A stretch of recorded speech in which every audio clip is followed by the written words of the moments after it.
नमस्कार, आपण पाहत आहात बहुजन हिताय न्यूज, जनसामान्यांचा बुलंद आवाज।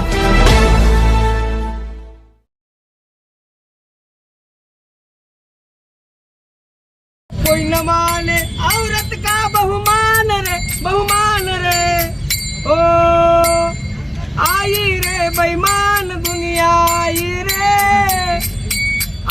रे बेईमान दुनिया आई रे। एकजुटीचा निविदार एकजुटीचा निविदार शासनाचा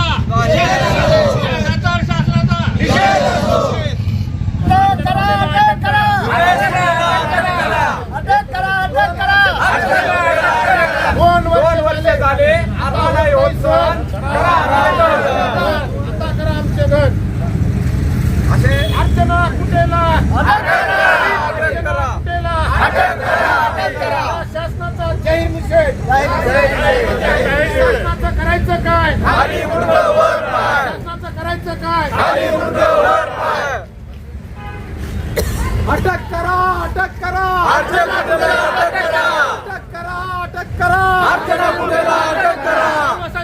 संचालक मंडळाला अटक करा। सर्व संचालक मंडळाला अटक झालीच पाहिजे। सर्व संचालक मंडळाला अटक झालीच पाहिजे। संचालक मंडळाला अटक झालीच पाहिजे। सर्व संचालक मंडळाला अटक झालीच पाहिजे। पथकला अटक झाली पाहिजे। आमच्या टीव्ही वापस करा वापस करा वापस करा आमच्या टीव्ही वापस करा वापस आमच्या टीव्ही वापस करा वापस करा वापस करा आमच्या टीव्ही वापस करा वापस करा वापस करा आमच्या टीव्ही वापस करा वापस करा वापस करा आमच्या टीव्ही वापस करा। अर्चना कुटेचं करायचं का? टीव्ही परत करा परत करा परत करा परत करा अटक करा अटक करा आमच्या टीव्ही करायचं का? आमच्या टीव्ही वर नाही आमच्या ठेवी आमच्या ठेवी बाबूराव शेळके वैजापूरचा ठेवीदार असून मी फिर्याद नोंदलेली आहे वैजापूर पोलीस स्टेशनला। आणि आज आमचे गोरे काकांच्या वतीने आज इथे मरणोत्तर आंदोलन करण्यासाठी आम्ही सारे जमलेलो आहोत। आणि ज्ञानराधा पतसंस्था मल्टीस्टेट पतसंस्था बीड यांनी साऱ्या लोकांचे गोरगरिबांचे पैसे जमा केलेले आहे आणि गोड गोड बोलून मॅनेजरला प्रशिक्षण देऊन लोकांचे पैसे जमा करून त्यांच्या घरी येऊन पैसे जमा केलेले आहे। आणि सर्वांनी विश्वास ठेवला, कारण हे कार्यक्रम करायचे, वर्धापन दिन करायचे, लोकांना जमा करून नाश्ता द्यायचे, बँकेत जे जे येतील त्यांना चहा पाणी करायचे, गोड बोलायचे, इतर लोकांकडून माहिती घ्यायचे, कोण लोक मोठमोठाले कोणाकडे पैसे त्यांच्या घरी येऊन सेवा द्यायची। आम्ही रात्री येऊ, तुम्ही बँकेत येऊ नका, परंतु आमची बँक चांगली आहे, आमचे व्याजदर बी चांगले आहे। व्याजदर ते 12.5 ते 13% देत होते, त्याच्यामुळे लोकांना गोड गोड बोलून लोकांनी ठेवी ठेवल्या। सुरुवातीला त्यांनी काही जमा केले, काही पैसे बी वाटले आणि नंतर जेव्हा बँक बंद व्हायच्या आधी भरपूर ठेवी गोड बोलून जमा केल्या, वस्तू वाटल्या, लोकांना लालूच दाखवली, मॅनेजरला काय कमिशन द्यायचं ते कमिशन दिलं, मॅनेजरला घरोघरी जाऊन लोकांना ठेवी ठेवायला भाग पाडलं आणि अचानक बँक बंद करून हे गायब झाले। त्याच्यानंतर आम्हाला सर्वांना 1 वर्षभर आश्वासनं दिली, भरपूर आश्वासन देऊन आज देऊ उद्या देऊ असं करून लोकांचा विश्वास होता, त्याच्यामुळे लोक थांबले, परंतु कोणालाच त्यांनी काही दिलं नाही। शेवटी चाटाने झाल्या। त्याच्यानंतर बऱ्याच आतापर्यंत 50-60 लोकांनी आत्महत्या केलेल्या आहे आणि गुन्हे पण दाखल झालेले आहे, परंतु त्याच्यातून आजपर्यंत काहीच निष्पन्न न झाल्यामुळे आणि ठेवीदार सैरावैरा इकडे तिकडे पाहत आहे, त्यांच्या पैसा नाही, जेवढी त्यांची प्रॉपर्टी होती जास्त व्याजामुळे इतर बँकेतली ठेवी जमा करून इकडच्या बँकेत आणले आणि यांची साऱ्यांची फसवणूक झालेली आहे। आज साऱ्यांचा जीवन मरणाचा प्रश्न आहे, कोणाकडेही पैसे राहिलेले नाही आणि कोणीही मदत करत नाही, प्रत्येक कार्यालय फिरवी करता। आजही आम्ही इथे आलेलो आहे, आम्हाला आश्वासन भेटलेलं आहे, CID कार्यालय आहे, गोपनीय तपास चालू आहे अशी आम्हाला मध्ये आम्ही गेलो होतो, मॅडम पाटील मॅडमला भेटलो, त्यांनी आम्हाला असे आश्वासन दिले CIDचा तपास चालू आहे, तो बाहेर ओपन करता येत नाही असं सांगून आणि आम्हाला सांगितलं बुवा लवकरच आम्ही असं आश्वासन दिलं की लवकरच आम्ही त्यांना अटक करू आणि जा तुम्ही बाहेर सांगा लोकांना आणि संपवा आजचं उपोषण जे चालू आहे ते बंद करा. कार्यालयासमोर उपोषणाला बसलेत, काय मागण्या आहे तुमच्या? आम्ही लेखी निवेदन 2 दिवसापूर्वी लेखी स्वरूपात आयुक्त साहेबांना दिलेले आहेत, कमिशनरांना पण दिलेले आहेत. आज आम्ही म्हणजे इच्छा मरणाचा म्हणजे तयारीने म्हणजे बसलेलो आहोत. तर SP मॅडम इथं आल्या आणि आम्हाला 4-5 लोक म्हणे तर आम्ही काय त्याच्यावर ठाम नव्हतो, परंतु आम्ही शेवटच्या टप्प्यात त्यांच्याशी म्हणजे सहमत झालो. परंतु त्यांनी आमच्या अज्ञान आणि ज्ञान या 2 गोष्टीवर त्यांनी आमचा मुद्दा घेतला. कारण दुसऱ्या जी मॅडम होत्या त्यांच्या काय ते वशिला आम्ही काय ते सांगू शकत नाहीये. ऐका आधी तेच मुद्दा होऊ द्या माझा. पण त्यांनी अशी वशिलेबाजी पोलीस म्हणजे पहिल्यापासून करतायत, म्हणूनच हे 2 वर्ष लागले. कारण आमच्या ते पोलीस मॅनेज झाले असंच म्हणजे वशिला करतात ते. म्हणून आमच्या म्हणजे शेतकऱ्यांचे पैसे शेती विकून मोलमजुरी करून धुणेभांडी करून रिटायरमेंट म्हणजे रिटायर कर्मचारी त्यांनी त्यांचा पैसा टाकला. अनेक म्हणजे असे गोरगरीब मुलींच्या शिक्षणासाठी मुलांच्या शिक्षणासाठी. तर मुलींचे शिक्षण 2 वर्षांनी लांबले. मुलीचं जर वय 18 वर्ष असेल तर आता 2 वर्ष झालं, आता 20 जाणार, 21 वर्ष त्याच्यातून बळी असे 70-80 बळी गेले. तर ह्याच्यावर कुणीही आवाज उठवलेला नाही. संचालकाला अटक झाली का? संचालकाला अटक झाली. मेन संचालक अटक झाली नाही. अर्चना कुठे नावाची मेन संचालक तिला अटक करायची. कोणती बँक आहे तुमची?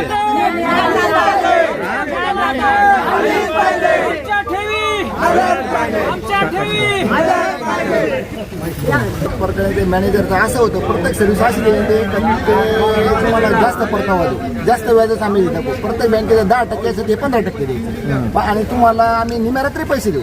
आणि एखाद्याचं काही कापूस विकला, मक्का विकली, ते घरी जायचे मॅनेजर, त्याला गोड गोड बोलायचे. प्रत्येक तुम्ही आमच्या बँकेत पैसे टाका, आम्ही तुम्हाला जास्त परतावा देऊ. सुरेश कुठे मोठे माणसं आहे ते तुम्हाला कंपनी दाखवायचे, फलटण ते प्लॅन दाखवायचे, पूर्ण कंपनी आम्हाला दाखवायचे. ते काय माहिती आपले प्लॅन आहे, तुम्ही तुमचा पैसा हा सुरक्षित आहे, तुम्ही अजिबात घाबरायचे, पैसे टाकीत राहायचे आणि आमच्या घरी यायचे. ते बिनधास्त आमच्याकडे एफडी करा. नंतर आम्ही बँक बंद पडली, नंतर आम्ही मागायला गेलो. ते म्हणायचे फॉरेन फंड येणार आहे, फॉरेन फंड येणार. त्यांना आमचे 8 महिने घातले आणि सुरेश कुठे हे फेसबुकला यायचे आणि ते सांगायचे का आपलं काम होणार आहे, डील झाली, बीजी झाली आणि कर्ज काढतो असे त्यांनी सांगितले. 8 महिने गेले. 8 महिने होत त्यांनी काही उत्तर नाही. नाही त्याने पहिल्यापासून सांगितलं आणि त्याच्यानंतर ते स्वतःहून पुण्याला अटक घेऊन गेले. आणि आता ते म्हणतात तुम्ही तुमच्या पर्याय करा, आम्ही आमच्या पर्याय करतो. आतापर्यंत जवळजवळ 35 लोकांना 65 लोकांना आत्महत्या केल्या. बँकेसमोर शटरसमोर फाशी घेतली. तरी आज जरी सरकारनं झालं कुठे ना झालं काही पाऊल उचललं नाही आतापर्यंत. आणि आता 2 वर्ष झाले. काहीच्या मुलीचं लग्न आहे, काहीचे ऑपरेशन आहे, काहीचं काय आहे, इतके म्हणजे बिकट परिस्थिती झाली. तरी पण अजून सरकार हे काय कारवाई करीत नाही.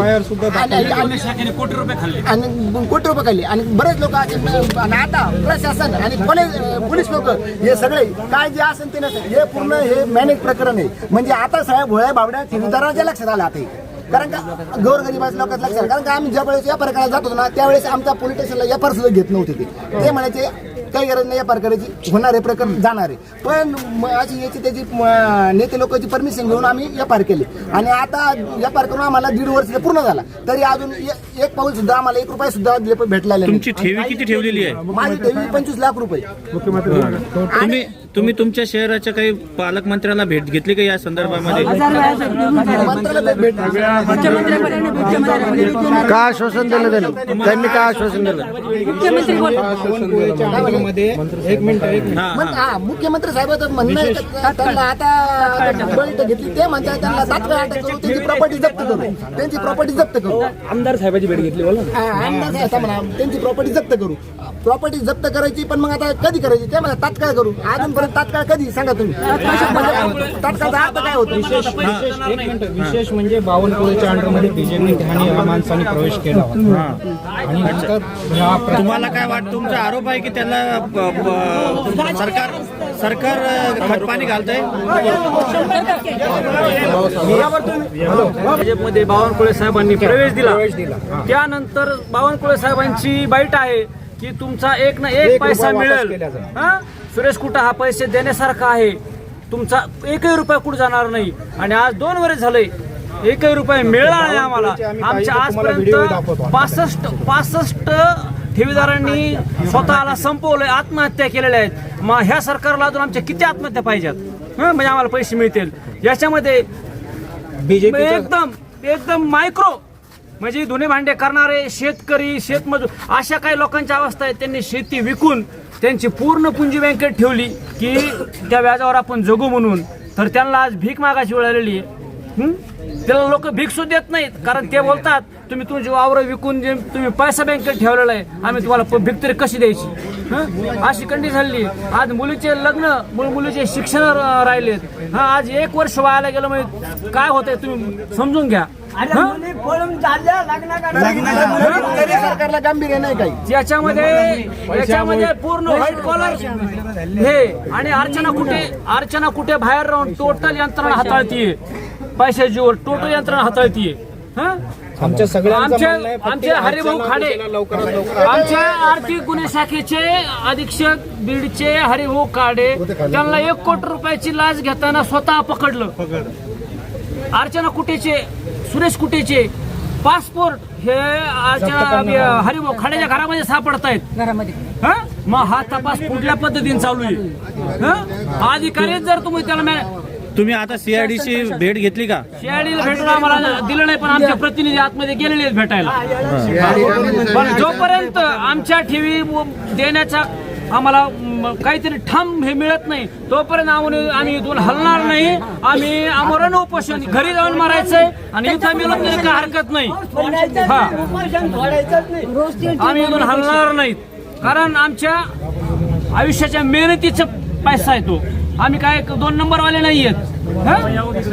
नमस्कार, आपण सध्या छत्रपती संभाजीनगरच्या विभागीय आयुक्त कार्यालयासमोर आपल्यासोबत काही उपोषणकर्ते बसलेले आहेत. काही बँकेच्या होणाऱ्या अपहाराबद्दल काही आपल्यासोबत उपोषणकर्ते आहेत. जाणून घेऊया त्यांच्याकडून त्यांच्या प्रमुख मागण्या काय आहेत. दादा साहेब, तुमच्या प्रमुख मागण्या काय आहे? आम्ही सर्वजण जे महाराष्ट्रामध्ये मल्टी स्टेट आहेत त्या सर्व जवळपास 15 ते 16 मल्टी स्टेट बंद पडलेले आहेत आणि त्यामध्ये ठेवीदारांची फार मोठ्या प्रमाणामध्ये लुबाडणूक झालेली आहे. याच्यासाठी जे काही प्रॉब्लेम आम्हाला निर्माण झालेले आहेत, गेल्या 2 वर्षापासून आमच्या ह्या मल्टी स्टेटमधून पैसे मिळण्यासाठी आम्ही अनेक प्रकारचे जनआंदोलनं केलेले आहेत, परंतु त्या जनआंदोलनामध्ये आम्हाला पाहिजे तसा रिस्पॉन्स मिळालेला नाही. आणि प्रमुख आरोपींना पोलिसांनी स्वतःहून अटक केलेलं असताना सुद्धा त्यांना सोडून दिलेलं आहे. आणि आता त्यांना हुडकण्यासाठी आम्हाला ते पत्र त्यांच्या माहिती किंवा त्यांची काही लोकेशन आहे का, त्यांची काय तुम्हाला काय सांगता येतं का असं विचारत आहेत. हे म्हणजे सरासर दिशाभूल करणारा त्यांचा हे एक तपास आहे. त्यामुळं आमची अशी विनंती आहे की याच्यासाठी सक्षम हा तपास जो आहे तो हा ईडीकडे देण्यात यावा, कारण का यांच्यावर आमचा विश्वास राहिलेला नाही.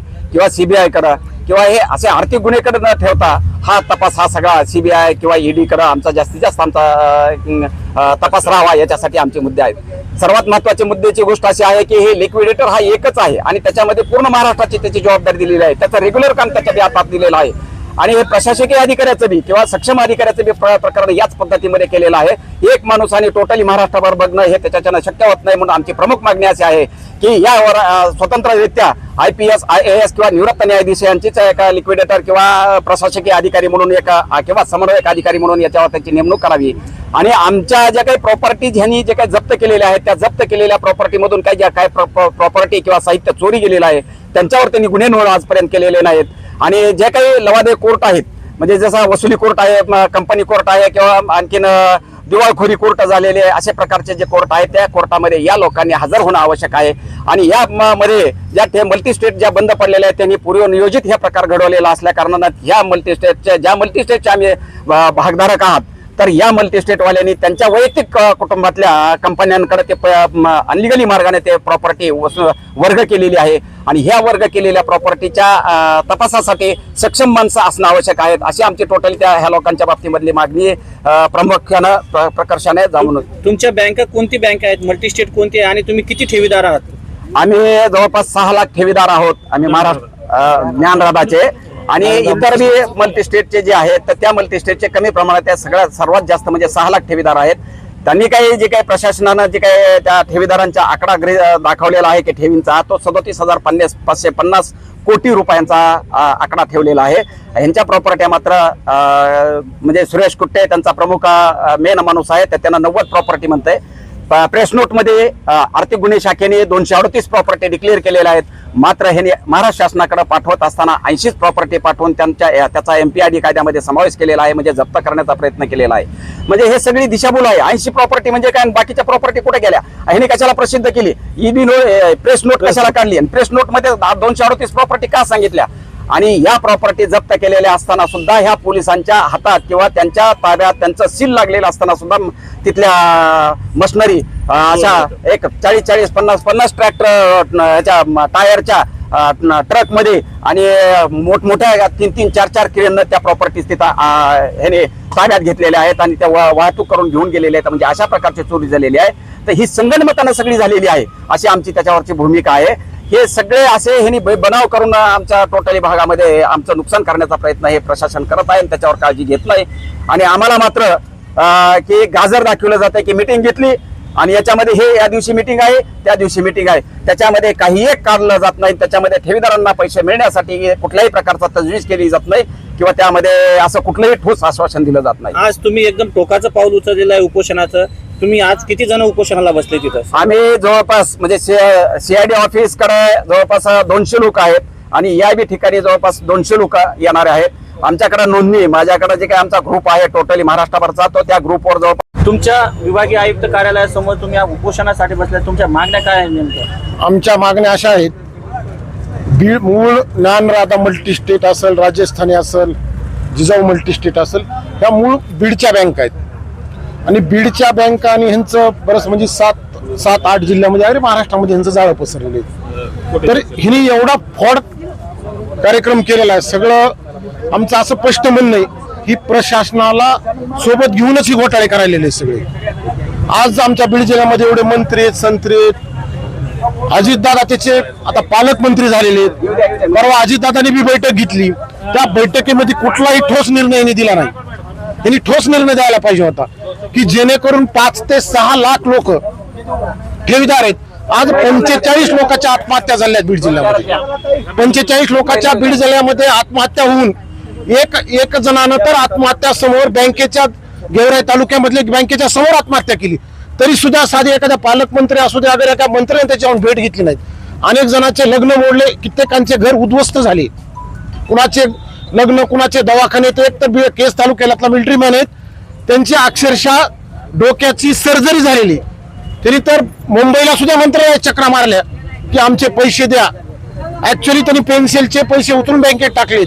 असे कित्येक ठेवीदार आहेत की त्यांचे घर उघड्यावर आलेत. कित्येकांचे शिक्षण सुद्धा संपुष्टात आले. तरी सुद्धा ह्या प्रशासनाला थोडा सुद्धा घाम फुटत नाही. एक शरम वाटती की इतिहास शासनाची की एवढं फ्रॉड कार्यक्रम होऊन सुद्धा एवढे लोक रस्त्यावर येतात उपोषण इच्छा मरण मागायला आयुक्तालयासमोर येऊन तरी पण यांना काहीच वाटत नाही की कुठपर्यंत ठेवीदाराच्या भावनेशी खेळणार इथे. ह्याचे प्रश्न कुणी उचलत नाहीत कुठे अटक करत नाहीत. आज मला सांगा एक जाधव नावाचे अव्यवसायिक नेमले तर ते काहीच करत नाहीत. कुठली काडीची सुद्धा रेग ओढत नाहीत. DYSP नेमले ती बघत नाहीत. नुसते तपास करतो तपास घेतो तुमचे कागद घ्या गुंडाळा आणि कचरा कुंडीत टाका हा प्रकार चालू आहे. या संचालकांना काय अटक झालेली आहे का? अहो त्यातले 2-3 जण अटक केली तर बाकीचे संचालक तसेच फिरतात ना. मेन त्यांचे डिस्ट्रिक्ट 2 वर्ष सांगतो मला एक सांगायचंय की संचालकापैकी मेन एक कुठे अटक केला त्यांचा भाचा एक अटक केला आणि अजून एक जण मेन ते कुलकर्णी अजून जवळजवळ 8-10 लोक 2 वर्ष झालं बाहेरच आहेत. 2 वर्ष झालं बाहेर आहेत. मग ह्यांना सापडत नाहीत ना. अर्चना कुठे येते कॉन्फरन्सवर बोलती पैसे लोकांनी काय अंधारात वाटी ती मग त्यावेळेस सगळी सापडती आणि शासनाला का सापडत नाही. ही काय भारताच्या बाहेर नेऊन टाकले का ह्यांनी असा डाऊट सगळ्या ठेवीदाराला येतो ना. ह्यांनी काय यांना पासपोर्ट दिले का मग गेले कुठं. आज 2 वर्ष झाला तपास करतात ना. 2 वर्ष मध्ये यांना तपास का झाला यांची DDR बोलू देत नाही कुठलं तुम्ही मध्ये बोलला. मग मला एक सांगा की शासन काय करतंय. मंत्रालयात बी मिटिंगा झाल्या तिकडं सुरेश साहेबांनी बी प्रश्न उचलले, प्रकाश दादांनी प्रश्न, मग प्रशासन बी यांचंच आहे, सहकार आयुक्त यांच्याच आहेत. आता त्याच्यावर सहकार मंत्री त्याच्यावर चेअरमन म्हणून नेमले, तर ती बी काहीच नाही ना. मग 2 वर्ष झालं ना, मग कुठपर्यंत सहन करायचं ठेवीदारांनी? आमची प्रमुख मागणी आम्हाला ठेवी यांनी तात्काळ परत द्याव्यात. आमचं काही मागणं नाही, यांनी काय करायचं ते करू द्या, पण ठेवी आम्हाला तात्काळ यांनी वापस द्याव्यात. आज आपण छत्रपती संभाजीनगरमध्ये राज्याचे उपमुख्यमंत्री अजितदादा येत आहेत, त्यांना तुम्ही काही भेटणार आहात का? पण त्यांना भेटूच देत नाहीत ना. एक मिनिट, बीडला त्याची मिटिंग लागते, त्याची सुद्धा कोणाला जाऊ दिली नाही ना मध्ये त्यांनी. मग त्यांच्या अधिकाऱ्याचीच मिटिंग घेतली. हे बाकीच्या बोलू द्यायला पाहिजे ना. सर्वसामान्य जी ठेवीदार आहे ते मागण्या मानतील ना समोर त्यांच्या, तर त्यांची भेटच होऊ देत नाही, त्यांना रोखलं जाते ना. तर सर्वसामान्य माणूस जाणार कसा पुढं? मग हे कुठपर्यंत खेळणार आहेत, कुठपर्यंत भावनेची खेळणार आहेत, याचे उत्तर यांनी द्यायला पाहिजेत ना. तुमचं नाव सांगा. शिवाजी ठोंबरे, बीड. आणि तुम्ही आज उपोषणाला बसल्यासाठी तुमची मागणी काय आहे? माझी मागणी अशी आहे, माझी सगळी पेन्शन, आयुष्याची पेन्शन आमच्याकडं हे येऊ लागला मॅनेजर, आणि मॅनेजरने येऊ माझ्या मुलाला हे केलं की सर तुम्हाला काय करायचं, माझं हे पाहिजे, मी तुम्हाला जिम्मेदार. माझी 40 लाख रुपये सगळी आयुष्याची माझी पेन्शन तिथं गुंतलेली आहे. माझे मालक त्या टेन्शनमध्ये त्यांना अटॅक आला. मी मालक वारल्याच्या नंतर त्या अर्चना कुठेकडे गेलं, तिनं माझे एवढे हाल केले की मी शेवटी तिथं लाईट बंद केला, मी त्यांच्या घरात बसून राहिले. शेवटी मला तिनं रात्रीचे 10 वाजता येऊन चेक दिले.